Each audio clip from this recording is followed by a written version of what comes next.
Welcome to the New World Order Showcase Podcast. Your host, Jill Hart, the Coach's Alchemist. Couldn't be more excited to have you join us today. On this podcast, we celebrate the champions of change, the up-and-coming life, health and transformational coaches who are fearlessly stepping forward to make a difference in the world. Get ready for inspiring stories, practical tips, and powerful moments that will motivate you to make a positive change in your life and those around you. We're happy to have you join us on this incredible journey as we dive into the world of life, health, and transformational coaches who are lighting up the path towards a better tomorrow.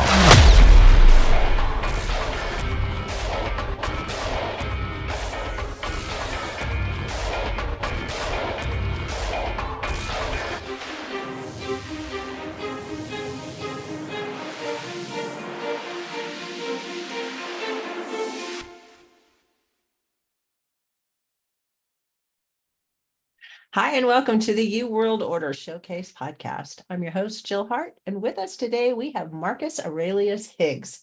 He works with a certain future to support parents, preteens, so that they can show up and maintain a meaningful relationship with their child during these natural identity-breaking years. He works with parents who know the value of doing the hard things and want to be present with their child before it's too late to bridge that gap. Welcome to the show, Marcus. It's really great to have you here. Wonderful to be here, Jill. Thank you for your bright smile, and I'm looking forward to this conversation. I am too. We started to have a little bit of it before we started recording, but first, tell us your story. How did you get started in this path? Wow. So when a man loves a woman and they have a special hug. Love it. Well, that man was from the Bahamas and that woman was from the Philippines. So I grew up as a third culture kid.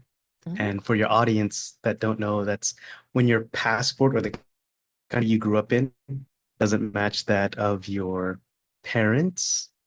So they usually grew up with not conflicting identity, but multiple identities, I'd say. Mm-hmm.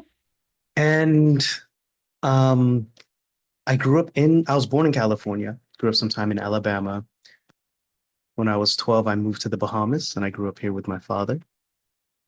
Studied journalism, so that's where communication comes in. Went abroad to actually be a teacher missionary in South Korea. Mm-hmm. I say my understanding of the divine expanded, and I didn't want to preach anything I didn't necessarily believe. So I have no animosity towards the church, but my understanding of what the divine was changed.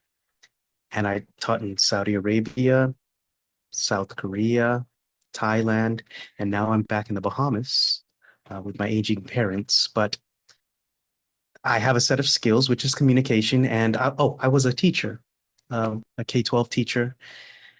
And these are the conversations I would have with parent teachers. And I used to teach English, grade 9 and grade 12. And then I did teach 5th grade, those pivotal years. And Mr. Rogers said, if you want to help the kids, you support the parents. And that's what I do now. It's very unique, but it's very, very intentional on what I'm doing. And I want to stay in the game long enough that the 5th graders that I taught can use the same principles that I share with people today. Yeah, this is all about human development. Yeah, that's so great. I know this one instructor, he's a teacher at a alternative school, and mm-hmm. He was in his 80s when he finally retired, but he had like a whole bunch of careers before he became part of this. He was part of the alternative school, and mm-hmm. Which I plugged my kids into, my 3 younger kids into to get their high school diploma. And this gentleman, there were 4 male teachers because primarily the kids that went to this school struggled because they didn't have parents who had somebody like you to come along and say, hey, if you really work with your kids when they're young and recognize that when they're getting to be preteens, that they need your help more than ever right then. They don't need you to do stuff for them. that they really need you to be their cheerleader and to just keep nudging them in the right direction because they'll wander off. Yeah. Give them half a chance. But you reminded me of that because he would tell stories and everybody loved this man. He taught English also. But he was really disconnected from like most people because he was like their great grandfather, not even just like their grandfather. He was that old. I came out of English class one time and I told our chairperson, I said, English class feels a lot like therapy. And he said, that's why we call it the humanities, Marcus. We're teaching them how to be human. And when you look at Gabor Mate, he used to be a language teacher as well as Eckhart Tolle. And they're just, you're learning about characters and you're learning about how people show up in the world, their desires, their challenges, and then the refinement of who they are. That's what all this is. And in English, you often get them told through stories, and you get to a well-written story shows you all of the challenges. And I think that's why reading is so important for young people. Actually, one thing that started me on the journey I didn't mention. So I have a question board in my room because the quality of your questions, if you write it on there, your subconscious will answer it, right? And one of the questions on the board was, how do I teach grade 9 to write the greatest story ever told? And for me, what that means to me is, I believe you are the audience, you are the author, and you are the actor, all in the same. You are the universe experiencing itself, but you're doing it from a creative position and you're observing yourself, as well as you're directing the attention and so on.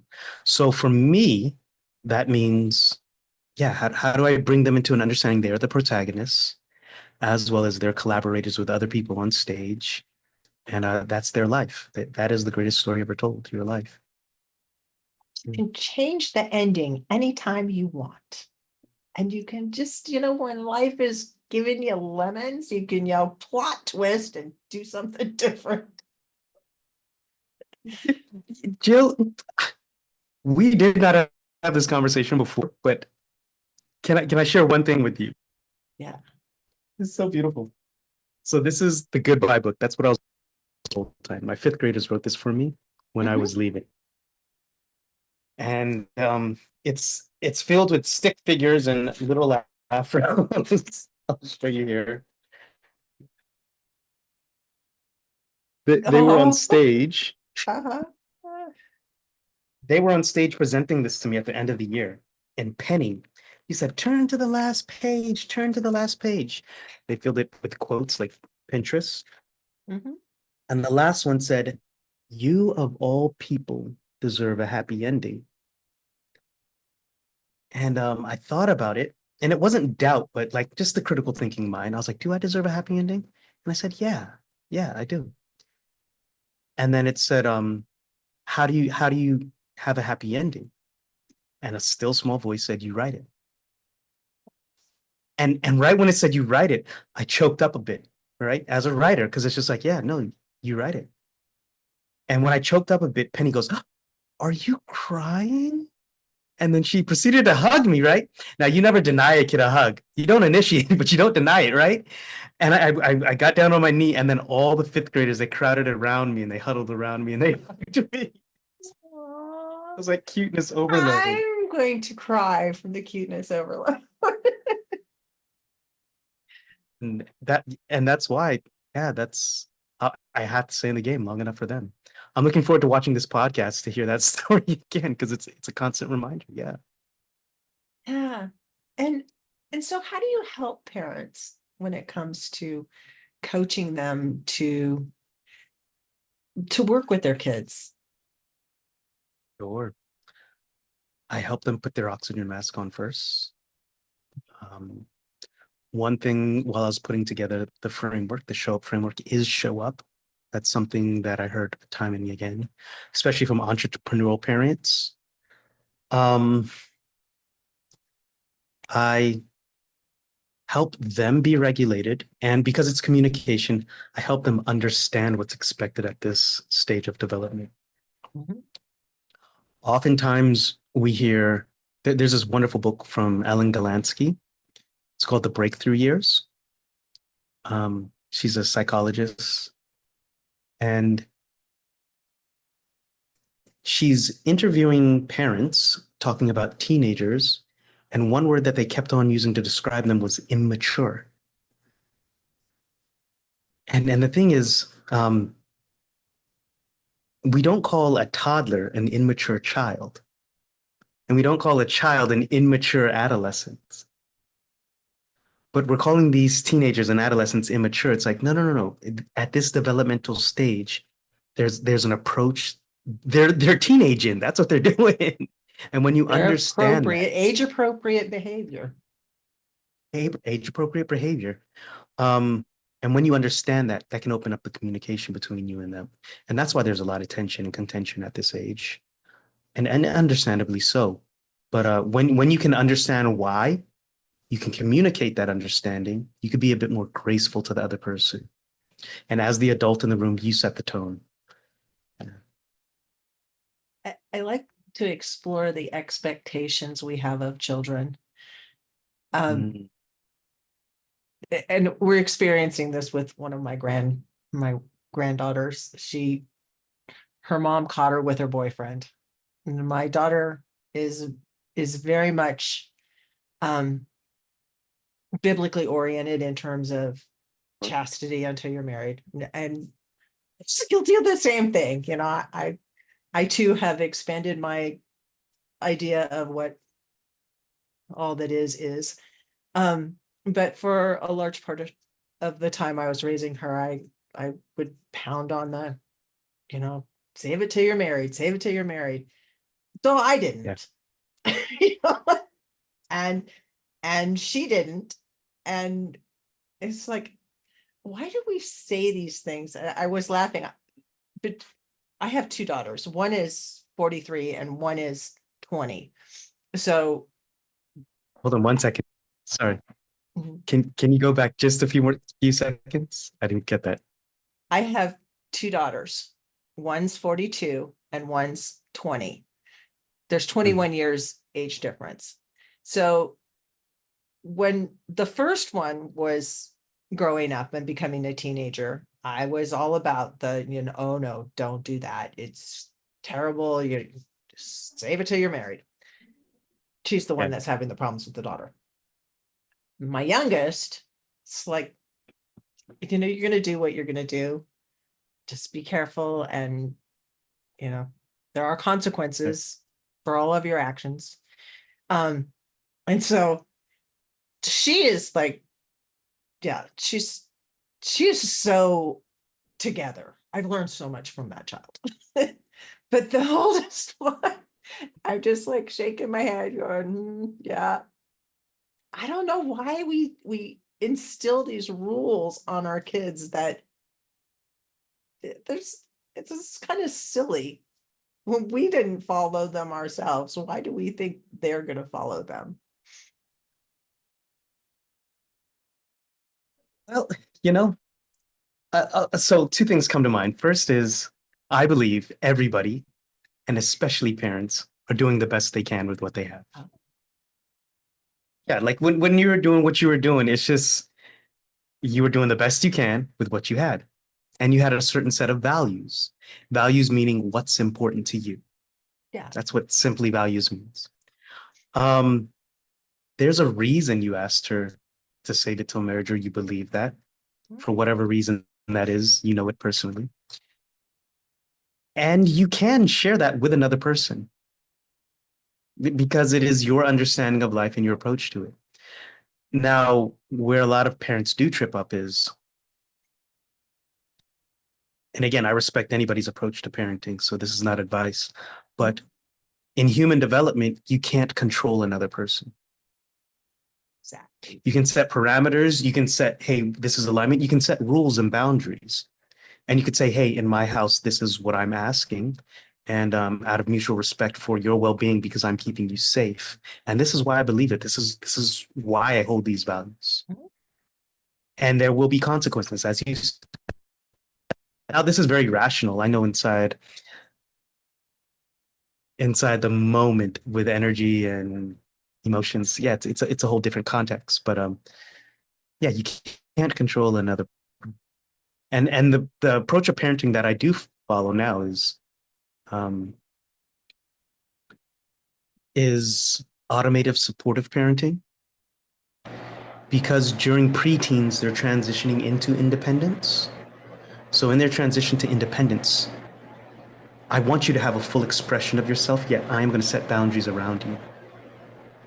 And I will support you in the full expression of it. And there will be moments when I don't support you if it doesn't align.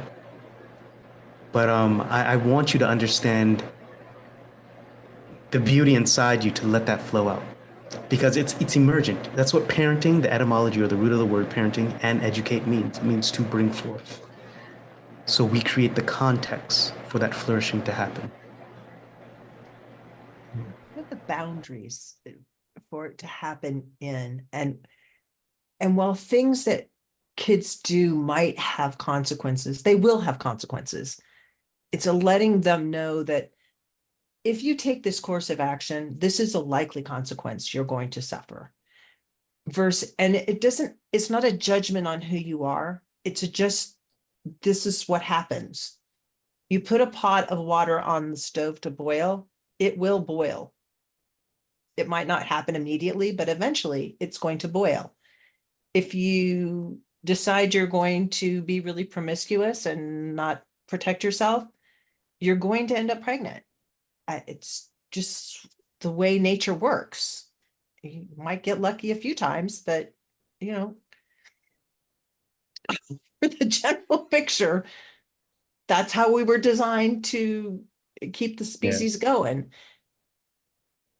I'm not making up the rules here. I'm just letting you know what the consequences are of playing the game. And it doesn't make you a bad person if you choose this course of action and you suffer some consequences that you don't like. It doesn't mean you're a bad person. It just means you're going to have to make some different decisions now that you may or may not want to make. And those decisions are also going to have consequences.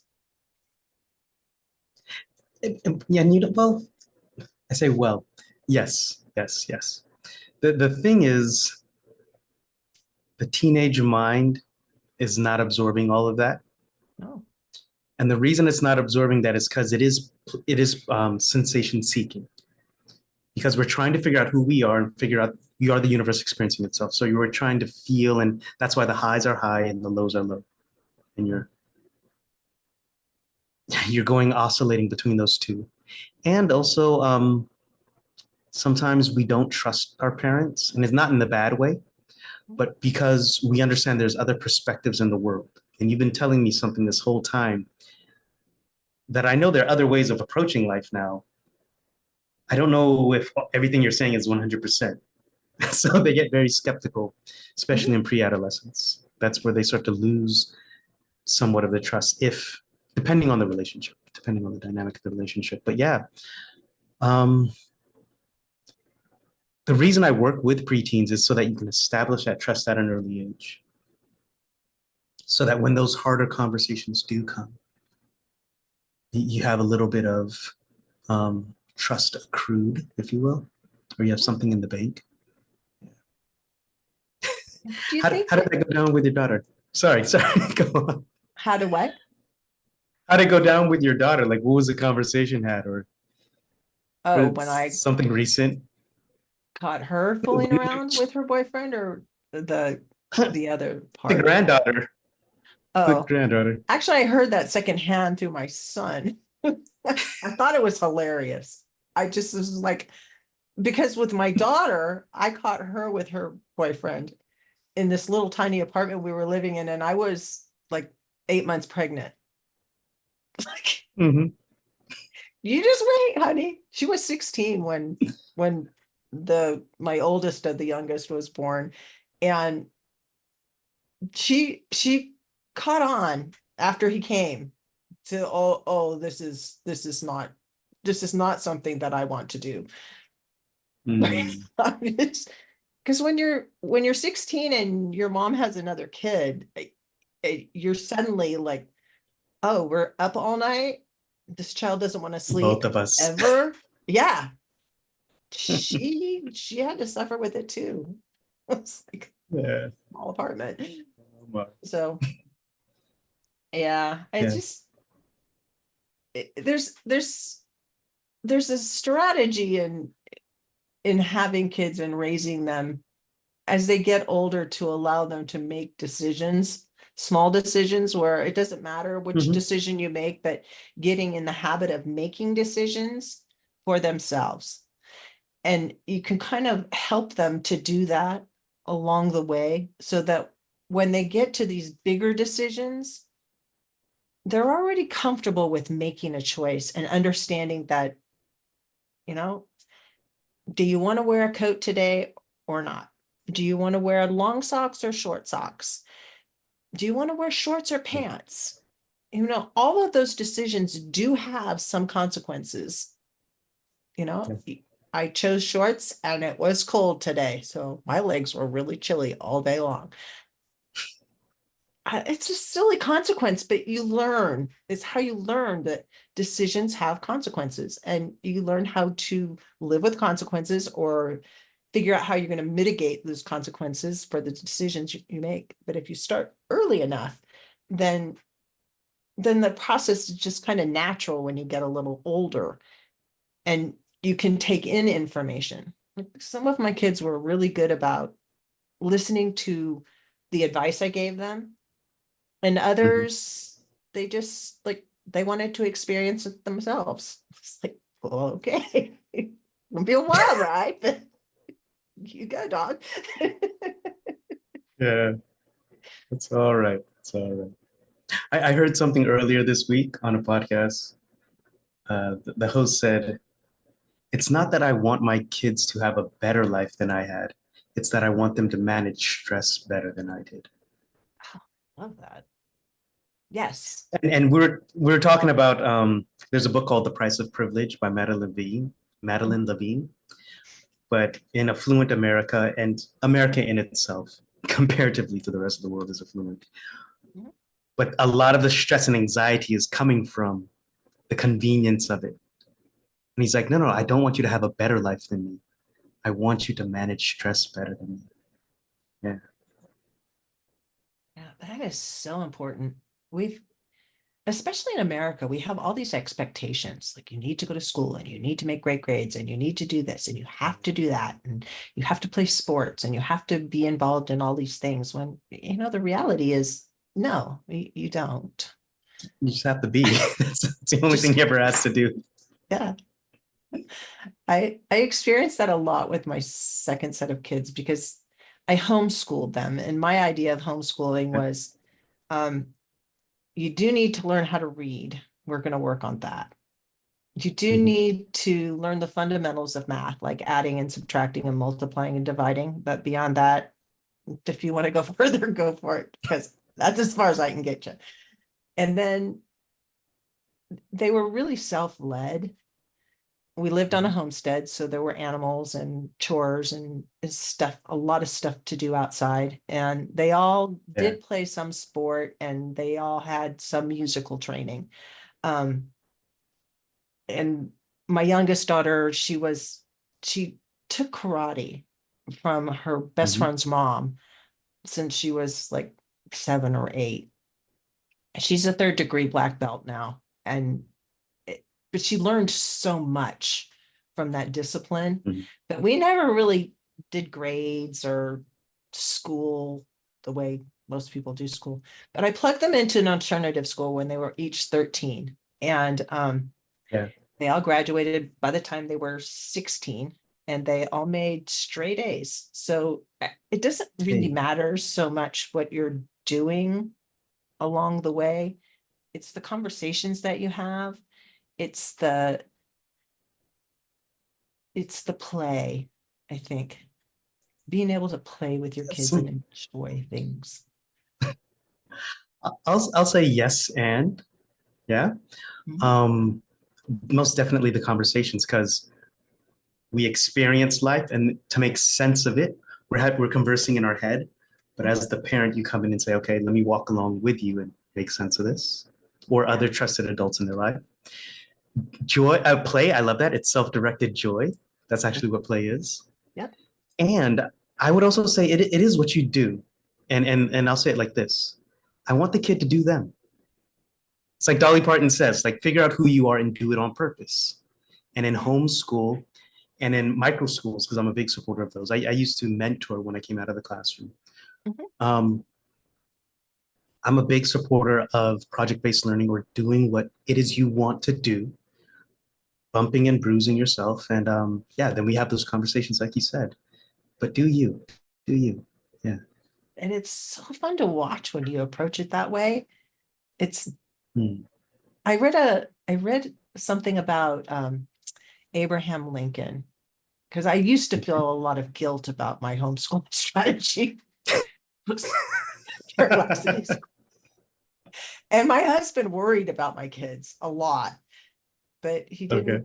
he didn't make them go to school. So I read that Abraham Lincoln had like just a couple years of schooling. He didn't have very much Hmm. at all, but he learned everything he needed to learn in about 2 years. So that gave me confidence to just forge ahead and let them be who they were going to be and explore the things that they were interested in exploring. And they are all gainfully employed and doing amazingly well. I mean, they You're a they're proud all mama. Yeah. I am a proud mama. I'm just like, you guys are amazing human beings. And I'm so proud that, I am your mother. And I laugh at some of the things that happen to you, but I, I'm right there with you. I love your Yeah. kids. They're just so interesting humans. But Hmm. they, I think because of the way they were raised, they're just like, they're doing the thing that they're gifted to do. And I can see Hmm. it in their occupations, especially the boys. The boys are just like, they have these gifts and they're just like, wow, where'd you get that? That's cool. I love parents who love. Actually, I'm thinking of starting this. I say thinking. I'm actually going to start this, but I don't know when. It's called Hey, Guess What My Kid Did? And it's a show where parents will call in and do a humble brag, but then keeping the identity safe of their kids. And the whole idea is later on, they'll play it back for their kid in the car, of just like they're listening to a podcast, and in a public space, they're speaking about their kid, of how they're proud of them. And I think that'd be cool. I think that'd be cool. I think that'd be really cool too. I think kids need to understand that they are amazing people. I just like, once you can remove yourself from the, I need you to walk between these lines, and God forbid if you like veer out because it's going to embarrass me somehow, which ultimately I think many parents are just afraid of their kids being themselves because it's going to embarrass them. But it doesn't have to. You could just like embrace the funniness of who they are, or the quirkiness of who they are, or the weirdness, because some of us are just weird. We're weirdos. And we're going to embarrass you. Can't help In the it. conscious parenting, in the conscious parenting movement, that's what it's the idea that our kids are more so a reflection of us. I mean, that's how the world is, everything in the world. It never is the thing, it's how you relate to it. Yeah. And usually the parents who are stressed out doing their kids' homework, or the parent who is stressed out lying to get their kid into certain universities, it's oftentimes because they feel the world is going to judge them based on their kid. Mhm. But if you could get over your own judgments, and again that comes from self-love and not judging the world, Mhm. um, it makes a difference. Yeah.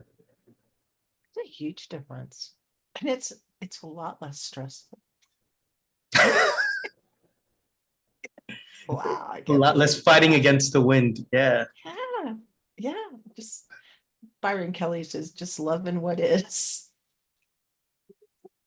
Just gonna I be heard you what say it's Byron gonna be. Kelly, but that's all Yeah. right. Yeah. Kelly Byron. Yeah. It's Kelly Byron. Yeah, no, no. You dropped out right when you said it. I'm sorry. I have a bad internet connection right now. So It's all good. you did want me to ask some questions, so I think I will ask those. What are the three main problems preteens face at this stage of life? You know what? All I ask of you is to just connect. We did have a good conversation, but I will answer that. The three stressors they usually find are, I call them ICE. Identity breaking. That's what we're talking about. Mhm. And when I mean identity breaking, life continually asks us, who are you? And the way it asks us is by being challenged. When you look at a growth mindset and a fixed mindset actually look the same until they get punched in the mouth. Mike Tyson said, everybody has a plan until you get punched in the mouth. Who are you? So it's identity breaking. C is collaborative mistrust. Like life is about collaboration, but at that age, they're not sure who to trust. So then that's why they do gravitate towards other small beings who are insecure themselves and their friends and them trying to figure it out. That's why social networks are very important during that age. And E, emotional management. Your emotions have five things, but one of them is a subjective feeling of what the outside world is. And if you're very sensitive to the outside world and you're not understanding it, that's one definition of crazy. When your expectation doesn't on the outside doesn't match your expectation on the inside. So those are three, I call them the wall of ice that kids set up during their adolescence. And the way we melt the ice is by showing up as parents and caregivers and guardians. Yeah. Yeah. And the importance of the family dinner. Yeah, that's where those conversations happen. Conversions happen in the conversations. So how can a parent help with those three major problems? How can they help melt the ice, so to speak? A starts the show up framework. They show up. It starts with a strong identity. All behavior starts from identity. And when I say identity, I mean a specific thing. It's virtues and values.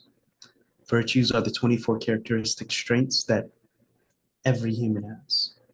All faith beliefs, all ancient wisdom, present knowledge. This comes from positive psychology. It's called VIA, Virtues in Action. You can go take the test. There are five that are uniquely expressed by each person, but everybody has all of it. Mhm. And then the values are what's important to you. Could be friends, could be finance, could be what's important to you at the moment. And if I understand what your virtues and values are, I can tailor a message that is specific for you. And there's a message that is for specifically for me because again, I'm working with a parent. Mhm. So I'm trying to virtue spot. And the thing is, people move towards your expectations. They'll fall short of them or they may exceed them.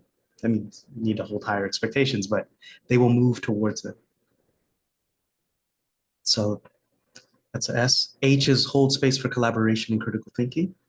It's problem solving because kids often think what's wrong with me when they face problems. Mhm. And adults who've not learned that problems are an inherent part of life. They think what's wrong with me. And it's finding the support and building your skills. If you're falling short of an expectation in class, I would say it's either you don't feel supported or you just don't have the skills, which is nothing to be ashamed of. Yeah, Or you it's can just always not get more important to you. skills. You could always get more skills. Effort over time. That's how you get skills. Mhm. O is opening up communication. Your quality of communication is directly related to your quality of life. During the preteen stage, they will clam up, they will cocoon, as we say. There are ways to be ready when they are ready to open up.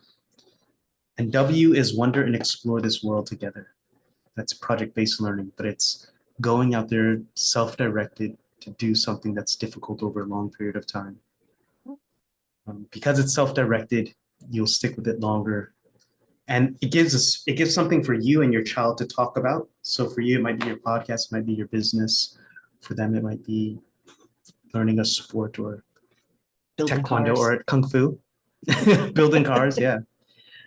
Yeah. And the last one is UP, unveil your potential. It means celebrate them. Again, celebrate your identity, because it all starts with your identity. And when they're doing something, they're making progress. That's what we look for in human development, progress. When we see progress, cheer them on, because what gets praised gets repeated. Yeah.